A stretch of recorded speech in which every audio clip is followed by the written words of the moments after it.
L'humiliation.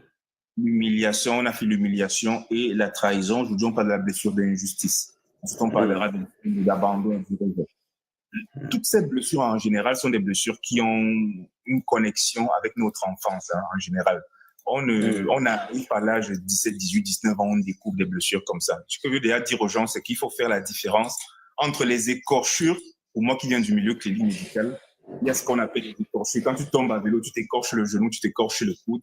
C'est une écorchure. Une blessure de l'âme est pire qu'une blessure chirurgicale, monsieur le policier.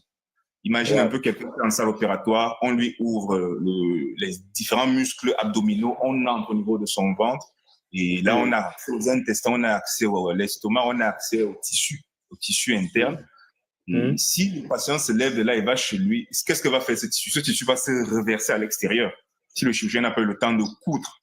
Donc les blessures de l'âme sont exactement comme ça. C'est des blessures tellement grandes, grosses et profondes qu'il y a besoin de les faire coudre.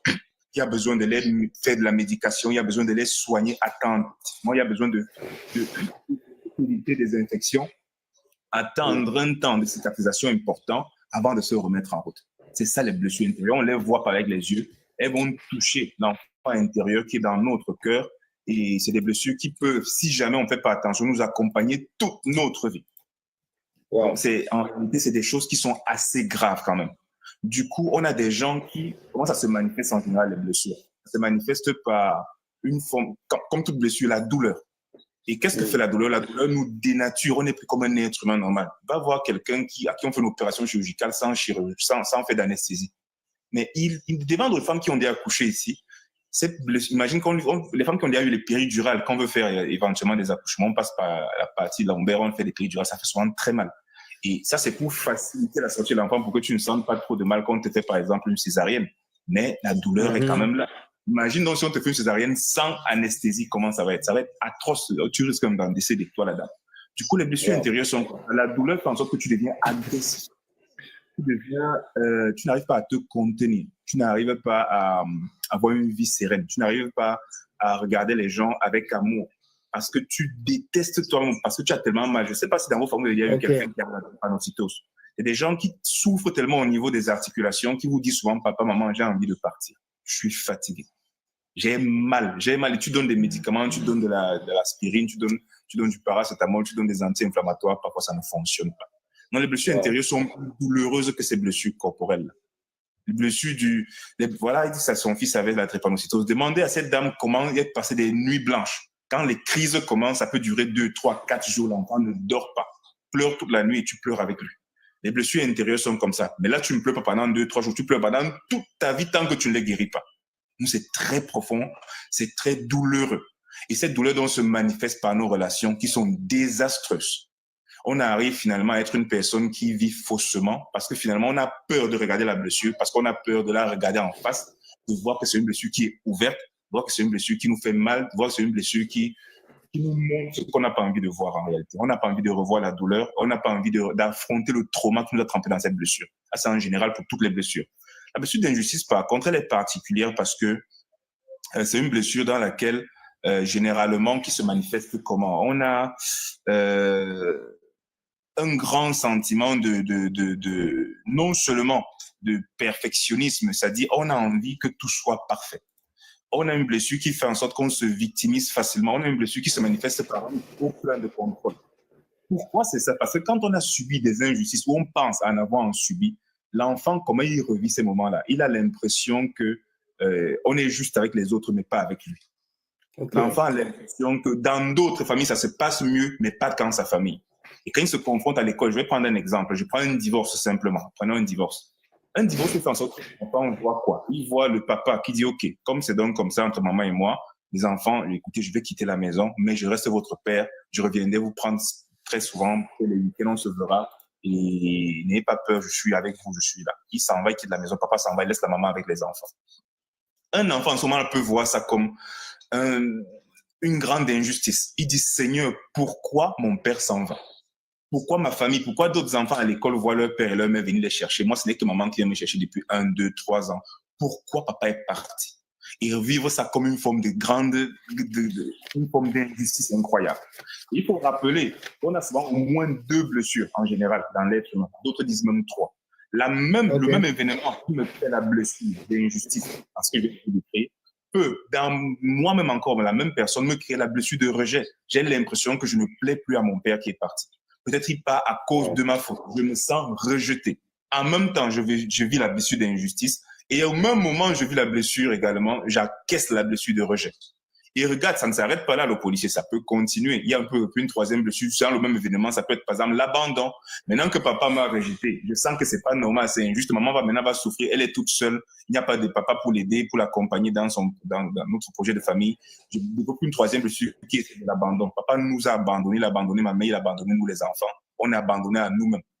Tu vois qu'en un événement, j'ai déjà 3 blessures. En un seul événement. Imagine que vient maintenant mon petit voisin, un ami d'à côté, dit que ton père est parti, ça veut dire que vous êtes tellement des mauvais enfants. S'il a fui votre maison, ça veut dire que toi et ta maman, vous êtes des mauvaises personnes. Tu te sens maintenant humilié. Dans le même événement, j'ai subi l'injustice. Je sens que j'ai aussi subi le rejet. J'ai subi l'abandon. Maintenant, je subis encore l'humiliation avec le même événement. Wow. C'est une chaîne, en fait. C'est une chaîne. Il y a des éléments qui peuvent t'entraîner toutes les 5 blessures à la fois. Tu vois, là, tu t'es d'abord senti humilié, puis tu t'es senti rejeté, tu t'es senti abandonné, et puis tu sens que c'est injuste, en fait.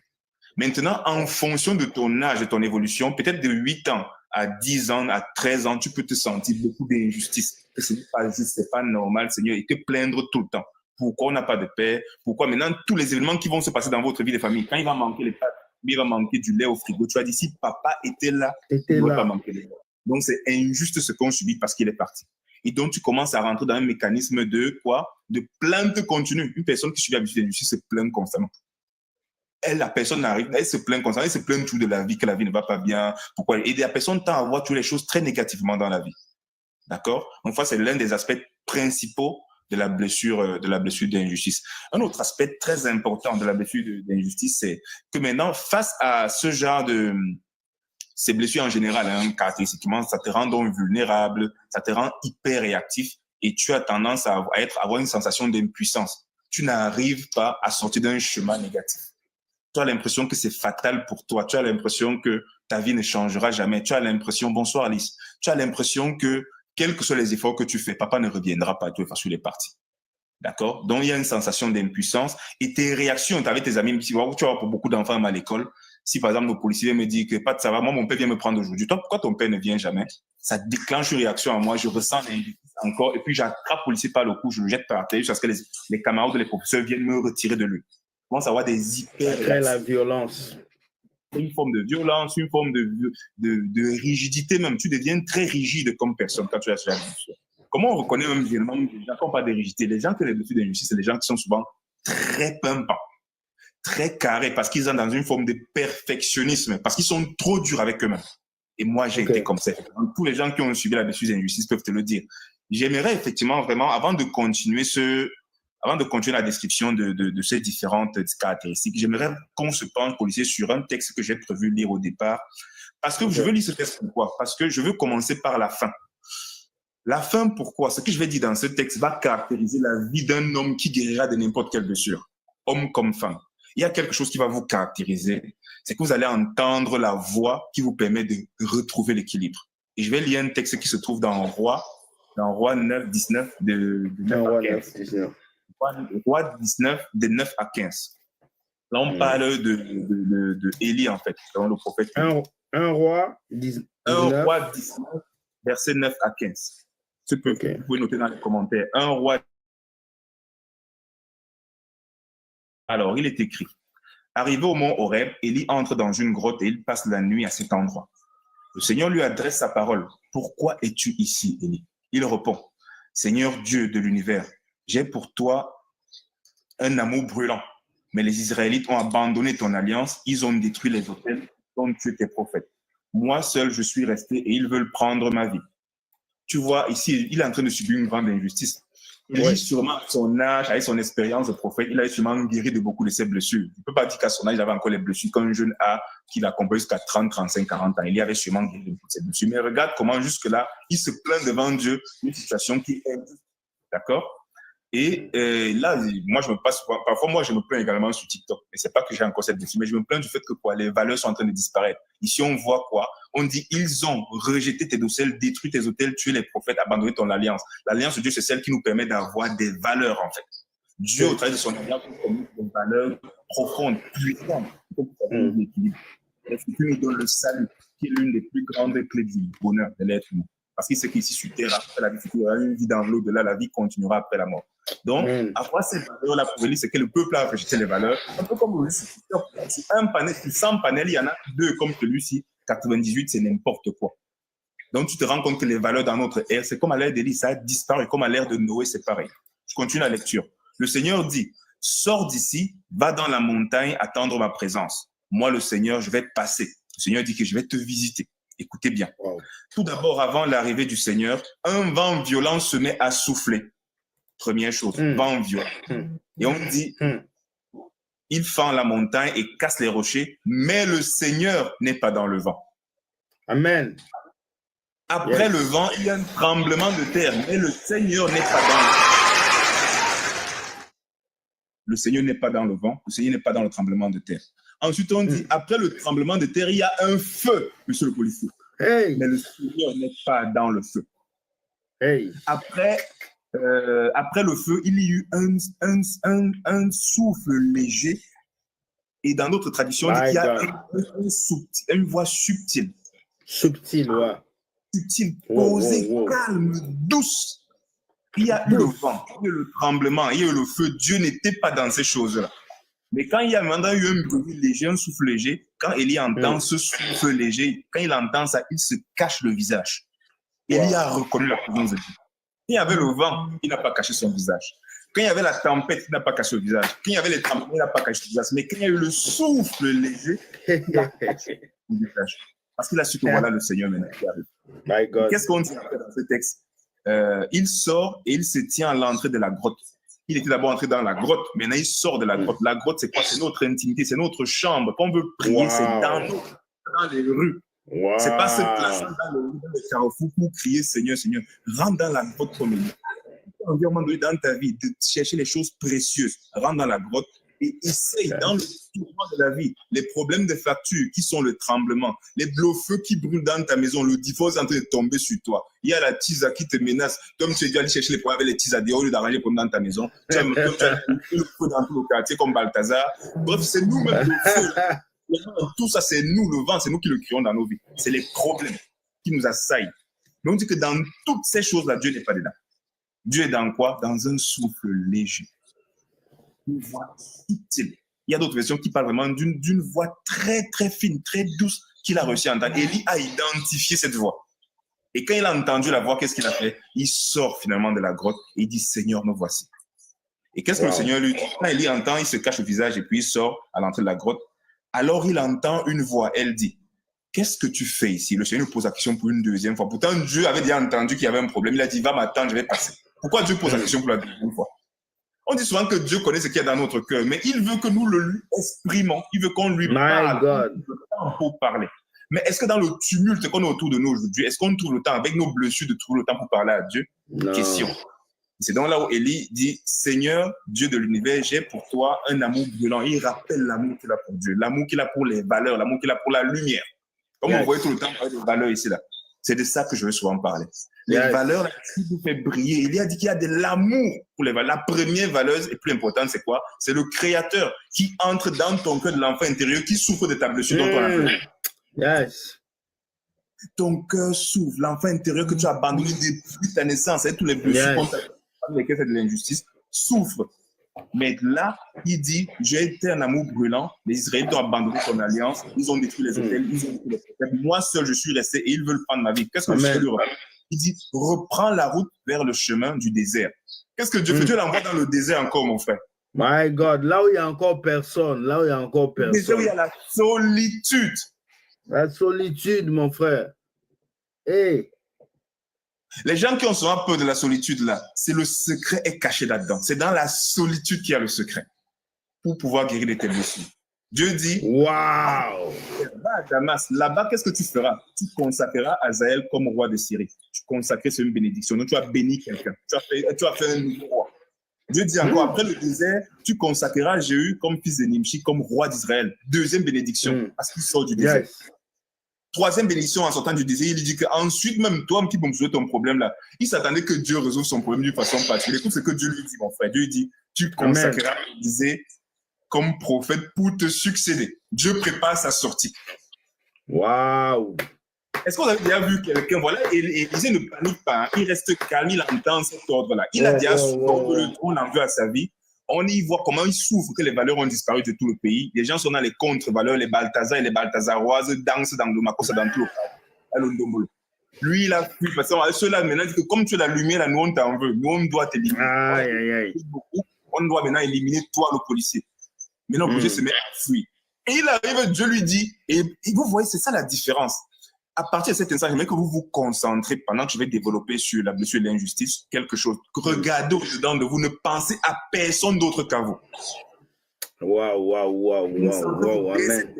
Regardez, cherchez à vous connecter, cherchez à faire ce que j'appelle les 5-5-5. Faites une inspiration qui dure 5 secondes avec les narines.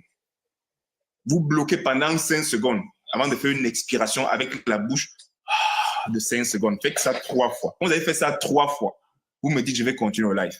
Écrivez en bas, respiration. Ça va vous permettre de rester, de faire descendre vos ondes, de développer une certaine concentration. Concentrez-vous sur vous pendant que je vais parler de la blessure de l'injustice. Parce que j'aimerais que cette fine voix-là puisse être audible aujourd'hui par vous. Restez dans un coin tranquille. Là, éteignez la télé, toute distraction à côté de vous.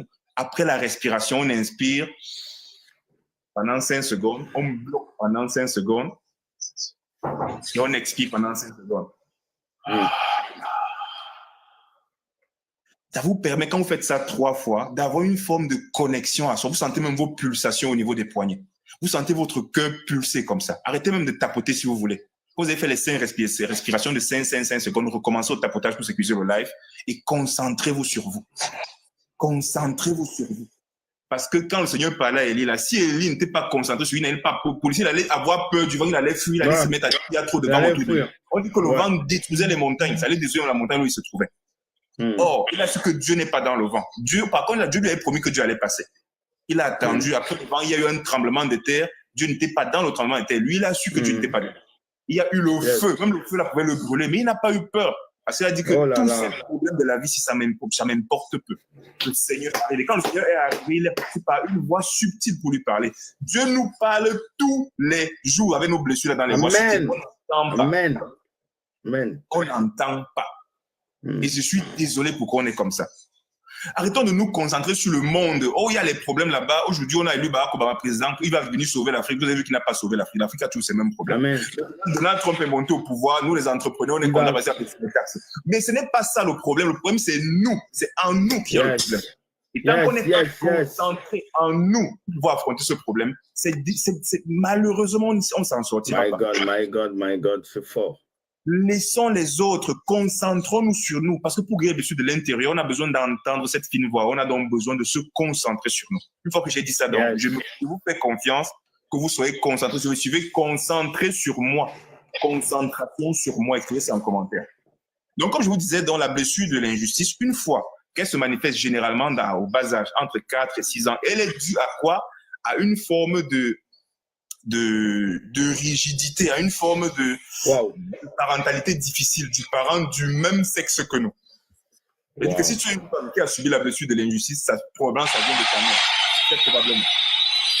Si tu es un homme comme moi qui a subi la blessure de l'injustice, probablement ça vient de ton papa. Entre toi et ta mère ou entre toi et ton père, à un moment donné, il y a eu comme une forme d'embrouille émotionnelle. Et c'est pas comme la blessure du liberté, le parent le fait avoir un désir du monde. Non. C'est quelque chose d'involontaire. Le papa, la maman ne se rendait pas compte que son attitude pouvait être. C'est pas vous le donnez pas ici pour accuser les parents.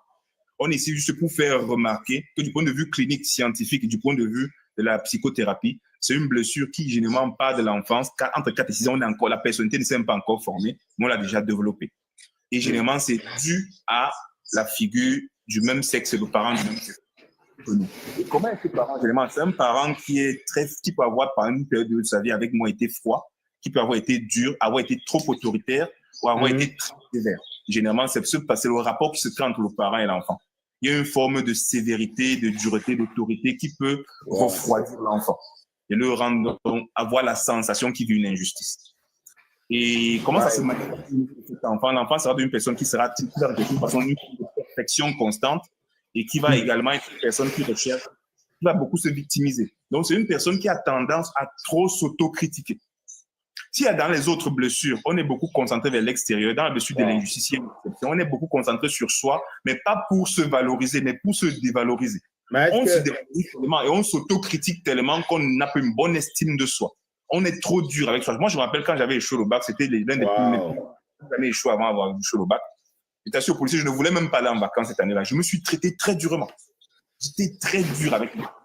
Donc, quand je pense à ces blessures de l'injustice, je me revois vraiment dans le passé. Ça, c'était ma blessure.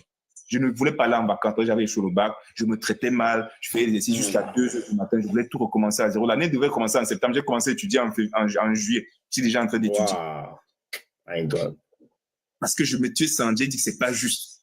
Encore une autre injustice. Il devait normalement aller à l'université, mais voici en train de reprendre une année. Quand j'ai toujours été premier de ma classe au primaire, parmi les 10 premiers, pendant le premier cycle, deuxième cycle, j'étais parmi les 5 premiers. Comment je fais pour échouer au bac? Comment est-ce possible? Donc là, et c'est une forme de non-acceptation de nos limites, une non-acceptation de notre vulnérabilité. On refuse d'accepter qu'on est vulnérable. On refuse d'accepter qu'on est quelqu'un qui peut avoir des manquements. Du coup, on se traite très durement, mais surtout, et quand c'est comme ça, policier, on est, comme je te dis qu'on est hypersensible, on est aussi très hypersensible à la critique de l'autre en face de nous. Il suffit que l'autre en face de toi te fasse une petite critique constructive pour que tu te vois de nouveau critiqué comme une personne injuste. Voilà, je comprends beaucoup. Waouh, je comprends. Ouais, la blessure d'injustice, c'est en sorte qu'on n'accepte pas les remarques des autres. On n'accepte pas la critique, même constructive. On rejette tout ça, on se braque et on élimine la personne de notre milieu. On se braque, une personne méchante, tu es quelqu'un qui parle trop. Et ce qui est curieux, c'est qu'on facilement, mais très facilement, on identifie beaucoup l'injustice en des gens quand c'est nous-mêmes généralement, parce que c'est ce qui est en nous qu'on reconnaît chez les autres. Et je dis souvent ça aux gens. Plus ta nature est d'une certaine façon, plus tu as A dans ton cœur, plus tu verras A dans la rue. Policier, je te fais un exemple. Tu conduis quelle voiture? Moi? Oui, ta voiture, c'est quelle marque? Une Kia Stranger.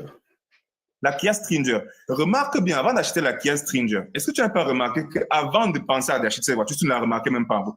Dès que tu as commencé à mettre dans ton esprit que tu veux ce modèle de voiture, tu as commencé à voir ça autour de toi partout. Est-ce que c'est pas je commence à voir ça. Ouais. Ce que ton esprit a en fait en intérieur, tu allais chercher les informations sur ce genre de voiture, tu allais t'informer auprès des concessionnaires. Maintenant, quand tu sors du concessionnaire, tu vois les Kia Stranger un peu partout au Canada. Quand tu vois une autre Kia là-bas, voilà, qu'est-ce que cette couleur-là, j'aime bien cette couleur. Voilà cette couleur-là. Tu commences à identifier, ton esprit est focalisé dessus. Même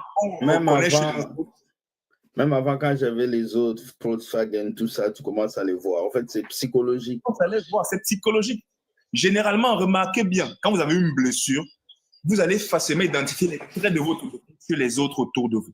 C'est une preuve qui doit vous dire que vous avez quelque chose qui ressemble aux gens qui font ces choses. C'est très parlant, ça. Très parlant. Quand vous avez quelque chose dans vous, et surtout quand c'est une chose qui vous réprime pour que ça n'apparaisse pas devant tout le monde, tellement vous la connaissez et vous en avez honte, vous allez la voir partout. Dès que le policier va essayer de parler pour dire, écoute, je pense pas qu'on va couper le live, ton intervention, je pense que tu devrais revoir quelques points parce que pour moi, voilà, c'était bien. Ça va être telle chose. Tu as dit, quelle injustice. Quelle injustice, il m'attaque encore. Il t'appelait en privé, t'envoyer un long message et puis te bloquer et foutre le camp de la. Ok, je comprends. Parce que je ne suis pas guéri. Et quand on n'est pas guéri, on a difficulté à admettre qu'on est faible comme tout le monde. On a difficulté à admettre nos limites et surtout à admettre notre vulnérabilité. Tous les êtres humains sont vulnérables. Bonsoir, ma chère Carole. Bonsoir à toi, bienvenue dans le live où on est en train de parler, n'est-ce pas, dans cette conférence de la blessure d'injustice qui paralyse notre vie. Tu comprends? Donc, on a également un élément qui est le contrôle. Si généralement, dans d'autres blessures comme l'humiliation ou bien d'autres blessures comme la blessure de trahison, on a tendance à beaucoup contrôler les autres pour voir s'ils vont encore nous trahir ou pas. Dans la blessure d'injustice, c'est le contraire. Dans la blessure d'injustice, on se contrôle trop.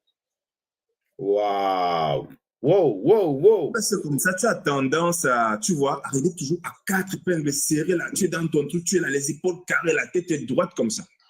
Si tu me dis, écoute ta chaussure, je vais arranger ta lacet un peu, ta lacet un petit problème. Tu dis, non, ne touche pas bon, je me sens mal que tu me dis que ma lacet n'est pas bien. Parce que je suis sauté, comment est-ce que ma lacet de ma chaussure n'est pas bien arrangée? Je me contrôle tellement. Le problème de l'injustice, c'est aussi ça. On a tendance à être hyper contrôlant, mais surtout de soi. Du coup, on est crispé, on est timide, on est une forme de... On est crispé, là. Crispé, On est une personne libre, on n'est pas dégagé. Or, il y a une chose dans l'estime de soi qui est importante. Quand on a une bonne dose d'estime de soi, une bonne affirmation de soi qui découle de l'estime de soi, on a tendance à être curieux dans le monde, à se laisser à une personne que tu es une belle personne. Donne-moi un peu le concept, comment est-ce que tu as fait pour faire tel parcours académique. Or, quand on est dans l'excès de contrôle, on sait tout, on veut tout savoir, on sait tout plus que tout le monde, on perd même les opportunités. Voilà comment cette blessure gâte même nos rapports avec les gens. Waouh. On ne donne pas de conseils, on ne sait plus que tout le monde, on est toujours serré à quatre pains. Quand une personne veut nous arranger, on dit non, on a donc des difficultés à recevoir. On donne facilement dans ce genre de blessure, mais on donne pour faire en sorte que notre âme nous appelle se calme, mais on a des difficultés à recevoir des cadeaux des autres. Parce qu'on est trop dans le contrôle de soi. C'est un extra de contrôle de soi-même. On demande d'avoir l'autocontrôle et la sobriété, mais ça, c'est un excès de contrôle de soi et c'est très mauvais. C'est fort. Ça nous donne même une surestime de soi. On n'a plus une bonne dose d'estime de soi. Le problème de l'estime, c'est où on se surestime, où on se sous-estime. La blessure de l'injustice nous amène à nous surestimer. Waouh, je comprends beaucoup de choses aujourd'hui. Hein. Avec l'injustice, je comprends beaucoup de choses. Vas-y. Toi, tu expliques plutôt du côté psychologique et c'est fort. Tu expliques du côté psychologique. C'est vraiment fort. Et du coup, il y a donc quelque chose, donc je vais donc, ça c'est la description de cette blessure et je vais entrer maintenant à parler de la guérison de cette blessure. Comment on guérit donc de cette blessure? Donc la première chose que vous avez dit, c'est éteindre, laisser le feu, les tremblements comme dans la vie d'Élie et les vents forts de notre vie, entrer dans la grotte, dans notre chambre, fermer la porte. Et nous regarder, avoir le courage de nous regarder, de dire... S'observer soi-même. Et de dire, moi aussi, je suis injuste avec les gens. Moi aussi, il y a des occasions où j'ai fait des choses qui n'étaient pas bien. Moi aussi, j'ai des pensées limitantes. Moi aussi, en réalité, je vois l'injustice chez les gens. Je vois comment été injuste avec moi. Mais c'est moi aussi, à plusieurs occasions, j'ai été injuste avec famille, foi. J'ai été injuste avec Carole, j'ai été injuste avec le policier. Si j'étais injuste avec eux, ils se comportent comme moi, je me comporte avec les gens. Comment sera le monde? Waouh, c'est fort, c'est fort, c'est fort. Et dans ce moment-là, c'est la voix subtile qui est dans notre cœur, que le Seigneur dit, je toque à la porte de ton cœur. Celui qui entend, j'entre, je souperai avec lui, je dînerai avec lui. Le Père sera avec moi dans le cœur de cette personne. On peut donc, on est sensible à la voix là, dans notre grotte, dans notre chambre. Merci, Allegra. Mon fils, je peux te guérir. Arrête de te contrôler trop. Arrête de voir que tu es trop juste. Jésus n'est pas venu pour les gens justes, Jésus est venu pour les injustes. Amen, amen, amen, amen. Pour toi. Yes, yes. Et là, tu vas donc tomber par terre. Généralement, quand tu te rends compte de ce que tu es, de comment tu as été dans la vie des gens, tu pleures. Tu vas pleurer beaucoup. C'est normal de pleurer. L'une des premières phases de la guérison commence par ça. L'autre phase de la guérison, c'est accepter de donner cette expression aussi. Oui, c'est vrai. D'habitude, quand on est dans la blessure d'injustice, on dit non, c'est pas normal. Non, c'est pas juste. Non, on se plaint. Tu vas arrêter de te plaindre. Tu vas dire que le policier t'a critiqué, que tu m'as dit oui, c'est vrai. Quand quelqu'un qui a besoin d'injustice dit que oui, c'est vrai, ce que tu dis est pertinent, il a guéri de sa blessure. Ça, c'est un grand signe qu'il a guéri. Parce que la blessure d'injustice ne te permet pas de dire à quelqu'un que oui, c'est vrai. Tu veux toujours avoir raison. Tu veux toujours, et c'est comme ça que tu développes une forme d'impolitesse, on ne te supporte même plus. Dans les panels, on les trouve là-bas, ils sont pleins là. Regarde autour de nous, regarde dans les panels. Il y a des gens qui savent ce que tu dis, c'est pertinent.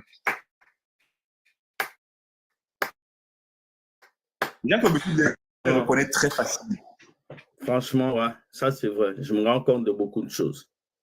Voilà. Une autre chose qui permet également de guérir de ça, c'est accepter ses erreurs, mais surtout le lâcher prise, comme quatrième élément. Lâcher prise, en réalité, c'est pas abandonner et fuir. Lâcher prise, ça veut dire que je m'abandonne au fait que moi aussi, je fais les erreurs comme je suis humain. Je me suis trompé, donc je lâche prise. Je laisse que l'univers puisse me soigner, je laisse que la source me soigne, je laisse que la lumière me soigne, je laisse que la voix subtile me parle et me calme mon esprit. Je remets à Dieu ce qui me dérange et je m'abandonne, je peux être dans un monde paisible. C'est ça le lâcher prise. Waouh, c'est fort. C'est fort ce soir, les amis. Demain matin, me lever avec liberté en sachant que moi aussi, je peux tomber comme beaucoup de personnes. Ce n'est pas grave. Quand tu dis dans ta vie, ce n'est pas grave. Écrivez en commentaire, ce n'est pas grave. Si vous vous reconnaissez dans cette blessure, écrivez en bas, c'est pas grave. C'est pas grave. Écrivez oui, c'est vrai ou c'est pas grave. Choisissez la phrase que vous voulez. Merci, Michel, pour cette carte. Une autre chose qui vous permet de vivre cette blessure, c'est montrer votre sensibilité, votre vulnérabilité, montrer vos faiblesses. Amen. Dans un carrefour, dire aux gens que voilà, tapez-moi de ce côté, je suis vulnérable ici. Non. C'est que les gens les plus proches de toi, avec qui tu as un bras de fer, c'est de leur dire, policier, tu sais que tu es mon frère. Voilà mes problèmes. Je n'arrive même pas à aller travailler au cabinet. Je n'arrive pas à aller gérer les clients parce que j'ai besoin de dormir un peu plus. Je sais que toi et moi, on travaille ensemble dans un business. Est-ce que je peux prendre un jour et rester à la maison aujourd'hui parce que je me sens fatigué? Avoue à policier qui est ton collaborateur de projet que je suis fatigué. Le policier ne va pas te manger. Ce n'est pas la honte d'avouer. Oui, je ne veux pas te manger. Ce n'est pas grave. Ce n'est pas grave. Waouh. Ça m'empêche de faire ça. Donc, pour guérir, il faut apprendre le mécanisme de dire oui, c'est vrai, policier. Je suis. Et puis, tu vas venir me dire tu vois, tu as les yeux rouges. Qu'est-ce qu'il y a? Policier, c'est vrai, je suis fatigué. Ça fait 4 jours que je travaille, je dors mal. J'ai un peu d'insomnie, je dors un peu mal. Puis, on me dit prends de la mélatonine, ça va t'aider à me dormir. Tu as raison, mon frère. Là, je commence à baisser les armes. D'accord? Un 6e élément, c'est relaxe-toi. Relaxe-toi. La vie est prends la vie du bon côté. You will be all right. Calme-toi. Tu n'as pas besoin de trop t'agiter. Toi qui as les épaules qui sont comme ça, là, baisse-moi les épaules, là, respire, fais. C'est fort. Croise tes bras comme ça, relaxe-toi, pose la tête d'un côté. Si tu veux, tu tiens la main comme ça. Relaxe-toi, relax, man. Relax. Prends 2 semaines de vacances avec ta famille. Tu es entrepreneur, moi je suis entrepreneur. Policier, quand j'ai commencé l'entrepreneuriat il y a 12 ans aujourd'hui, j'ai fait 3 ans sans amener ma famille en vacances. Ça a commencé à impacter même sur ma famille. Ça a commencé à impacter sur mon époux, sur les enfants. Je travaillais de 7h du matin à 23h. On devait le bébé, mon garçon, c'est qui a 11 ans, il venait de naître là. Il devait le porter la nuit. Donc parfois, quand il fallait que j'aide ma femme pour allaiter l'enfant, de prendre le lait, donner à l'enfant le biberon, je lui disais, c'est pas, je suis fatigué, est-ce que tu peux faire? Il dit, tu m'as promis que tu allais m'aider. Donc tu vois que ça a impacté dans ma relation avec mon épouse. Wow. J'ai dû faire des efforts pour pouvoir arriver à dire, OK, c'est le travail, l'argent, mais l'argent ne vaut pas la famille. Il y a des choses dans la vie que l'argent ne peut pas acheter. Amen. Wow. Relaxe-toi. On peut se relaxer comment? Il y a prendre des vacances, il y a prendre le repos. On dit que le Seigneur a créé la terre pendant 6 jours. Le 7e jour, il s'est reposé. Le repos est biblique. Le repos est une grande valeur.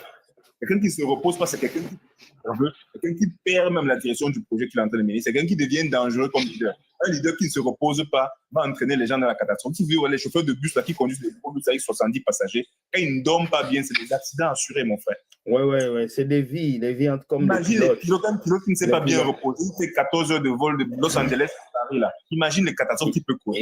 Ils doivent prendre beaucoup de repos. Ils ont même des psychologues chaque mois. Exactement. Merci, ma soeur. Du coup, une dernière chose que j'aimerais dire, à part dans le repos, il y a également la relaxation, la méditation, la respiration, comme je vous ai dit, le repos. Ça, c'est des petites techniques pour le repos. Et une dernière chose, s'ouvrir aux autres. Amen. Chose difficile à faire. Regarde bien, Élie, qu'est-ce qu'on lui a dit?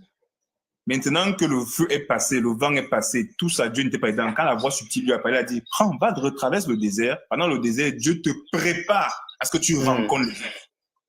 Il allait bénir 3 personnes. Il allait rendre une personne qui devait prendre sa place comme prophète et 2 autres comme des rois et des gens importants du pays. Il allait apporter des bénédictions, mais il fallait qu'il passe par le désert. Et dans ce désert-là, Dieu le prépare à être une bénédiction pour les autres, tout simplement. Dieu prépare chacun de nous qui souffre de la blessure de l'injustice ou de toute autre forme de blessure à traverser ce désert, à se concentrer sur soi, à écouter la voix subtile, à faire de soi naître de nouveau. Une fois que je suis rené de nouveau, je suis plus stable, je suis plus posé. La mission est maintenant claire dans mes yeux. Je vais répondre, le bénir. Je vais vers Maman Cécile, je vais la bénir. Je vais vers Allegra, je vais la bénir. Je vais vers Michel, je vais la bénir. Parce que je suis passé par le désert. Dieu m'a brisé pendant ce moment. Et après le brisement, il m'a restauré, il a mis en moi des sources pour que je puisse être une source pour les autres. Voilà pourquoi quand on sort des blessures, quand on en guérit généralement, on bénit les gens dans nos vies. On ne peut pas sortir des blessures et maudire les gens, ce n'est pas possible. Amen. Amen, mon frère. Amen. Ce n'est pas possible. Élie est sorti de tous les problèmes qu'il avait, de l'injustice qu'on lui faisait. Il a crié à Dieu, il s'est plaint. Dieu a dit, ne te plains plus. Va faire ce que je dis, pas le désert, retraverse, tu auras soif, tu auras faim, tu seras seul, le vent soufflera sur toi, mais je suis avec toi, tu vas y arriver. Tout simplement. Et qu'est-ce qu'Élie a fait? Est-ce que tu as entendu Élie même discuter? Il a seulement parti, il n'a pas discuté. Avec la voix subtile, quand tu entends, quand je dis concentre sur la voix en ce moment, on ne discute pas. On a passé 10, 15, 20, 30, 40 ans à notre vie à discuter contre les blessures. Maintenant, Dieu vient parler à notre vie. Il dit, ne discute pas avec moi, fais ce que je te dis. Tout simplement. Abandonne-toi, ce que je te dis. Et obéis simplement. L'obéissance est l'un des plus grands facteurs qui nous sort des blessures. Quand on obéit, quand on n'agit pas obéissant, on marque l'obéissance à la voix subtile qui nous parle comme ça par là. On guérit, il n'y a rien à faire, on va guérir. Waouh, c'est fort, c'est fort. Et là, moi, j'aimerais, avant de conclure, vous lire très rapidement quelques passages je vous amène dans la Genèse, au chapitre 33. On parle de l'histoire de Jacob. Jacob est quelqu'un qui a beaucoup, pour moi, incarné un peu ma vie et la vie de beaucoup d'entre nous. C'est quelqu'un qui nous ressemble beaucoup. C'est pourquoi Jacob nous ressemble. Alors, je vais te dire tout à l'heure, policier. Alors. Ok, je suis à la Genèse 32. Genèse chapitre 32, de versets 23 à 31. D'accord?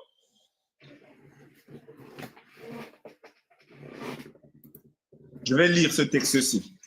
Jacob, en fait, c'est quelqu'un qui est d'abord né dans des conditions particulières. Il est le dernier né. Il y a deux jumeaux qui naissent. Il y a Ésaü, son frère, et lui, il est Jacob. Il sort en deuxième position. Et il sort en tenant le pied de son frère. D'accord? C'est quelqu'un, on donne son nom, Jacob, ça dit celui qui talonne. Talonner, en fait, ça veut dire tacler, c'est faire les coups bas aux gens. Et policier, combien de coups bas tu as fait aux gens dans ta vie? Moi, j'ai fait beaucoup de coups bas aux gens. Moi, j'en ai fait beaucoup de coups bas aux gens. Regardons, on se met quand on était petit, on sait tu pas brûler la viande dedans, tu manges les sons plats, tu couvres encore, tu gardes là-bas. Dans les affaires, on se connaît ici là. Dis que prête-moi de mon frère, pardon, prête-moi 300 €, j'ai besoin, tu lui donnes l'argent là. Après 2-3 jours, tu dis, je te mets dans une semaine. Une semaine, tu appelles, il n'est pas là, il décroche plus. 2 semaines, il te dit que, après, quand tu te menaces, l'argent que tu lui as prêté, c'est lui qui te menace. Parfois, c'est nous, moi, j'ai fait ça à certaines personnes quand j'étais petit. Tu vois, on a fait tellement de coups. Jacob nous ressemble. Jacob était un usurpateur. Jacob a fait quelque chose qui était tellement grave. Jacob était, pendant qu'il était jeune, il y a un passage qui dit dans Jacob que son frère était devenu un grand héros dans la chasse, un grand chasseur. Donc, il était quelqu'un de vaillant. Oh, tu connais policier, à l'époque, on parle là peut-être 3000 avant Jésus-Christ. Des gens, quand on était à l'époque, on reconnaissait non pas sa bravoure à faire les travaux difficiles. Ouais. Donc, son frère Ésaü, on dit qu'Ésaü était quelqu'un de très brave et son papa l'aimait beaucoup. Parce que quand il rentrait de la chasse, il cuisinait de bons plats pour son père. Mais quand on dit de Jacob, on dit que Jacob était un gars tranquille qui habitait dans les tentes de sa mère. Donc, il vivait à la maison, il ne travaillait même pas. Un petit gigolo. Comment sa vie? Il a le même âge que son frère. Son frère pas chassé. Lui est dans l'oisiveté à la maison. Il fait comme s'il réfléchit comment il va frapper quelqu'un. Vous voyez comment l'oisiveté amène les gens à des idées. Et en plus de ça, maintenant, on dit que la mère aimait beaucoup Jacob et le père aimait Ésaü. Vous, les mamans, là, vous voyez. Encore les mamans. Mais la maman ici, là, c'est pas tellement. Mais moi, je vois la maman comme quelqu'un qui symbolise l'église. Elle aimait Jacob et elle a tout fait pour que la parole qu'elle avait entendue, parce que quand elle était enceinte, elle avait des problèmes dans son ventre. Dieu lui a dit que dans ton ventre, tu as 2 nations. Il y aura le plus jeune, par contre, dominera le plus grand. Dominera le plus grand. Ça veut dire que la maman, là aussi, elle entendait la voix subtile dont Élie avait entendu, que nous devons aussi entendre. Et quand les enfants sont donnés, elle a vu le petit là, comme il avait d'abord vu mauvais en taclant son grand frère. Mais ce qui est bien impressionnant, c'est qu'elle supportait Jacob. Mais même Jacob, quand Jacob faisait les plus sales coups, elle était derrière lui. Jacob a donné Jacob. Le papa voulait bénir l'aîné. Il dit que bon, mon petit va me faire un bon gibier. Moi, je vais te bénir avant de décider que je suis déjà trop vite. Jacob a entendu qu'on va bénir son frère. La maman a entendu, a dit à son petit qu'elle préfère beaucoup que mon petit paresseux, viens. Je sais que tu aimes paresseux, tu n'aimes pas trop travailler. Mais rapidité. Vous comprenez déjà que Dieu même bénit tout le monde. Dans la bénédiction, Dieu bénit tous les êtres humains avec la bénédiction générale.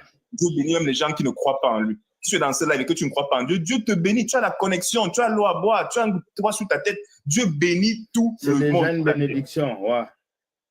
Maintenant, il y a ce qu'on appelle la bénédiction particulière que Dieu ne donne qu'à ceux qui entendent la voix subtile. Quand tu entends la voix subtile et tu obéis à cette voix, Dieu te donne ce qu'on appelle la bénédiction particulière. Et c'est ça que Jacob voulait donc donner à son fils aîné. Il dit que viens, fais-moi un bon gibier, là, je vais te donner une bénédiction qui est particulière que ton frère n'aura pas.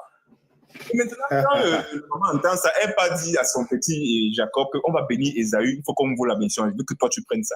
Il dit, mais si ça me maudit plutôt, si mon père se rend compte que je ne suis pas Jacob, si je ne suis pas Ésaü, il va me maudire. Sa maman dit, moi je prends la malédiction là sur moi, écoute la maman. Sur moi. Elle dit, je prends la malédiction là sur moi.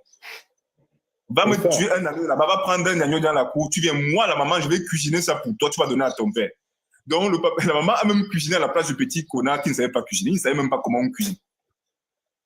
Et voilà que sa maman prend, elle cuisine pour lui, elle lui donne, il pas donné à son père, et sa maman prend les agneaux, on couvre ses bras avec, il fait semblant. Après, son frère est très velu, son frère a beaucoup de poils sur lui. Donc papa touche, il voit si c'est vraiment son fils aîné, mais il entend, il dit que ta voix ressemble à la voix de Jacob, mais je vois que ton apparence et tes habits, c'est ceux de ton frère. Donc ça veut dire que tu es mon fils. Je vais donc te bénir. Il a donc béni ce petit. Et avant de le bénir, regarde ce qui se passe. Ce même garçon qui s'assoit à la tente au soleil, son frère entre d'une grande chasse. Son frère avait très faim. Lui, il était assis là-bas, il regardait son frère comme ça. Il a envié même à l'opposé de son frère depuis qu'il était petit. Il voulait devenir l'aîné.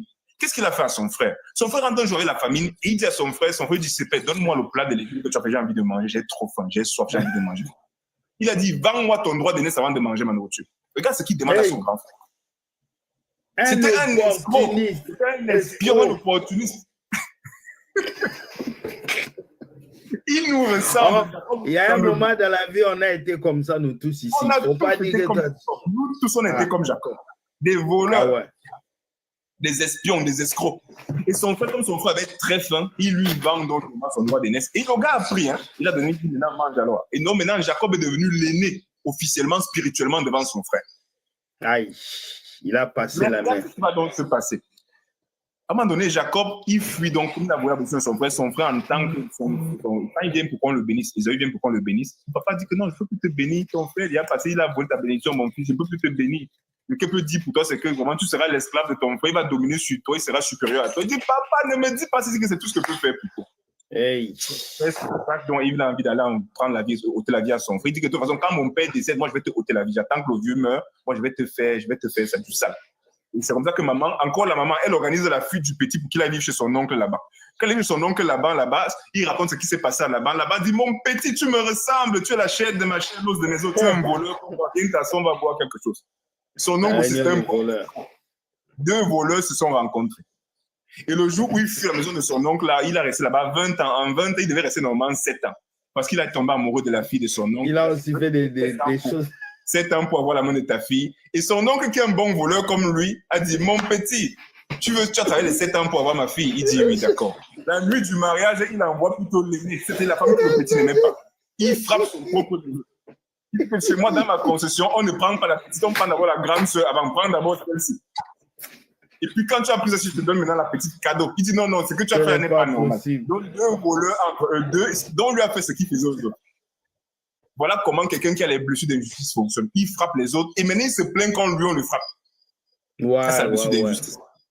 Il était injuste avec son grand frère en volant sa bénédiction. Il était injuste avec son grand frère en prenant son droit. Maintenant même, là on a été injuste avec lui. Maintenant il a fait 7 ans, il a fait 20 ans de service. Le jour où il part finalement, il vole encore les brebis de son oncle, il fuit avec tout. Il prend une bonne partie des brebis, il fuit avec tout. Ah, Jacob. Voilà comment on continue dans notre vie. Mais ce qu'il fait, c'est que je vais lire un texte avec vous ici. Maintenant qu'il décide de rentrer chez lui 20 ans après, il commence à penser à comment son grand frère de l'autre côté va le zigouer, son grand frère va lui faire du sale. Parce qu'il a passé son temps à faire du mal aux gens. Quelqu'un qui fait beaucoup de mal aux gens pense toujours quand il te regarde que tu vas lui faire du mal. Donc il pense à son grand frère Ésaü, il dit que mon grand frère, il sait que 20 ans sont passés, mais je suis sûr qu'il est devenu plus dangereux. Donc moi, je fais du mal aux gens, lui, il doit faire du mal 3 fois plus mal encore aux gens. Parce qu'il reconnaît, il ne voit que il voit l'opportunisme partout, il vole les gens. Donc c'est comme ça qu'il a pensé que son frère allait le traiter. Il commence donc à avoir peur. Il organise les cadeaux, les présents qu'on allait donner à son grand frère Ésaü pour que son frère, son cœur s'adoucisse. Parce qu'on a dit 400 hommes. Son frère venait avec 400. Il a entendu qu'il y a un peuple qui arrive de l'autre côté. Il a pris 400 hommes pour marcher une armée pour aller contre son frère. 400 personnes. Et regardez maintenant ce qui se passe dans la vie de Jacob. Écoutez ce qui se passe. Je vous lis donc du verset 23. Je suis dans le chapitre 32 de la Genèse. Il leva cette nuit, il a pris ses 2 femmes, ses 2 servantes et ses 11 enfants et passa le quai et tout. Il les prit, leur fit passer l'Oued et aussi passer, il fit aussi passer ce qui lui appartenait, donc tous ses biens, son cheptel, ses animaux. Jacob resta donc seul. On dit qu'il est resté seul. Voilà encore la solitude qui revient. Il les a envoyés devant, il dit, avancez-vous, moi je reste seul d'abord. Vous voyez comment quand il y a des problèmes à la vie d'un quelqu'un qui a été injuste, qui a vu la blessure d'injustice, encore la solitude comme chez Élie, la solitude revient encore chez lui. Alors un homme se battit avec lui jusqu'au lever de l'aurore. Voyant qu'il ne pouvait pas l'emporter sur lui, il le frappa à l'intérieur de la cuisse et l'intérieur de la cuisse de Jacob se démit. Donc il a eu un problème au niveau de l'articulation de la cuisse. Laisse-moi partir car l'aurore se lève. Il lui répondit, je ne te laisserai pas partir sans que tu ne m'aies béni. Voilà encore Jacob, même avec Dieu, même avec un ange, il n'a pas voir faire les choses bizarres. Vous comprenez que Jacob, même devant les gens spirituels, devant les anges bizarres, il n'a pas honte. Il négocie même encore ici. La personne qui ne te laisse pas partir tant que tu ne m'as pas béni. Le voici encore. Son père l'avait déjà béni à l'époque. Pourquoi il cherche encore la bénédiction? Parce qu'il sent que sa vie ne va pas bien. Il a une vie de merde en fait. Il dit que toi maintenant, qu'est-ce qui s'est passé? Moi je pense même ici que le passage il montre l'enfant intérieur de Jacob qui lutte spirituellement contre l'esprit puissant. C'est notre voix de l'enfant intérieur que nous refusons donc d'écouter. Et quand finalement ça nous rattrape, ça bagarre contre le brisement. On n'a pas envie de se laisser faire. Jacob encore ici, il a encore bagarré comme d'habitude pour ne pas que sa vie change. Mais en réalité, quand il dit, la personne insiste, donc il dit, quel est donc ton nom? L'ange lui demande, quel est ton nom? Écoutez, la voix subtile qu'il a dit au début va vous poser la question, quel est ton nom, policier? Quel est ton nom, famille roi? Quel est ton nom, Michel? Nous, d'habitude, on dit, nous, au Cameroun, on va dire que pourquoi tu me demandes ça? Jacob n'a pas répondu comme ça. Quand on te demande quel est ton nom, donne ton nom. Le nom de Jacob signifie je suis un usurpateur, je suis un voleur, je suis un fémal. Je suis une personne qui se comporte mal. Voilà mon nom, voilà ce que je suis. Reconnais qui tu es devant le Seigneur. Quand la voix subtile te posera la question, qui es-tu? Il ne te connaît pas. Il te connaît parfaitement. Il veut que tu dises de ta propre bouche qui tu es, ce que tu as fait, comment tu as aimé les gens jusqu'à présent dans ta vie. Ça, c'est ce que tu as compris avec l'injustice, avec l'injustice qui te menace depuis et que tu as peur d'affronter. Et maintenant, finalement, qu'est-ce qu'il dit? Il répondit, Jacob est mon nom. Et on précise ici, écoutez ce qu'on dit dans la description, on dit, ton nom sera plus, il dit, mon nom est Jacob. Et on dit Jacob, en fait, on décrit ici ce que c'est que signifie Jacob. Jacob signifie talonner, ça signifie tacler les gens, ça signifie faire des coups bas.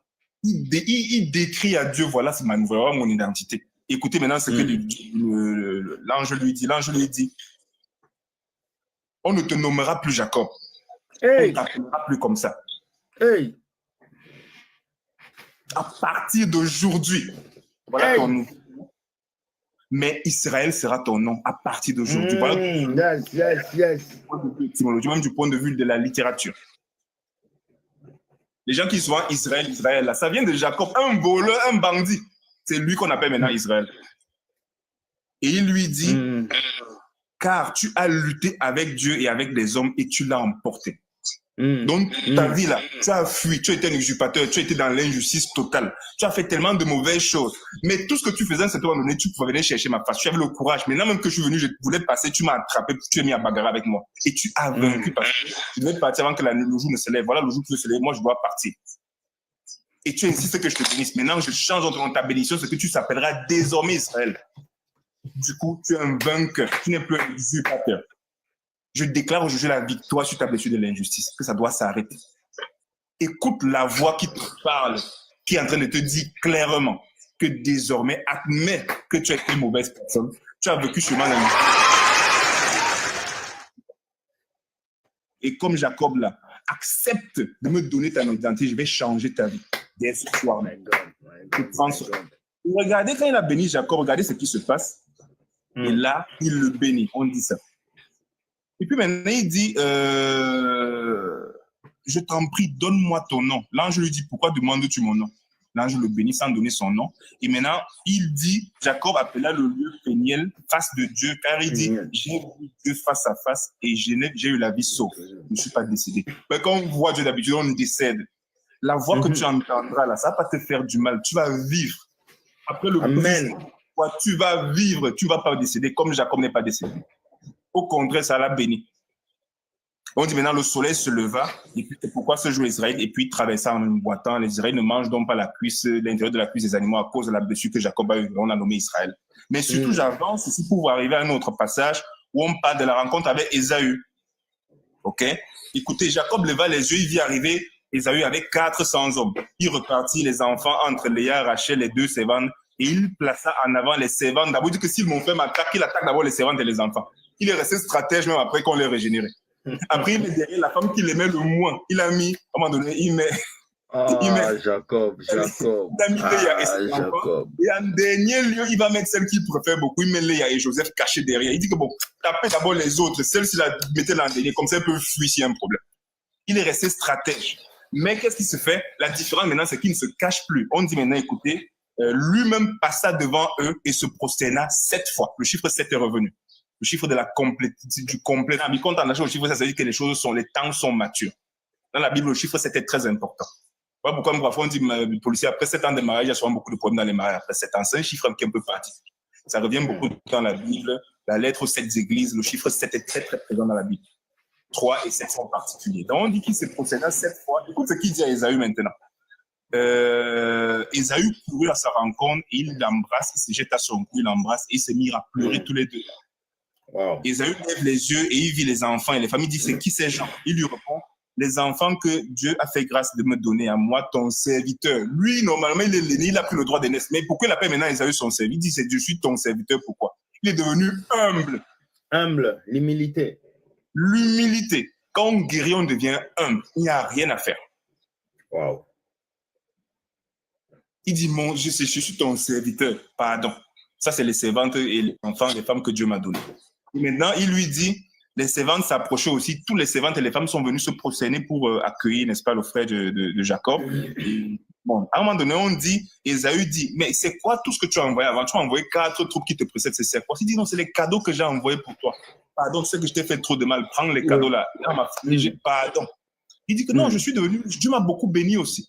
Vous voyez que Dieu a béni tout le monde. Malgré qu'il n'a pas eu la bénédiction particulière, il a la bénédiction qu'on appelle la bénédiction. Dieu bénit tout le monde. Je n'ai pas besoin de tes cadeaux. J'ai des cheptels, j'ai des bœufs, j'ai beaucoup de richesses. Reprends tes choses. Ils ont dit que Jacob a tellement insisté que Ésaü a pris parce qu'il insistait, mais Ésaü n'en avait pas besoin. Il n'avait pas besoin de ça. Wow. Donc, après, il dit, écoutez maintenant le changement qu'il y a. C'est ici que c'est intéressant. Ésaü dit, partons, mettons-nous en route, j'irai devant toi.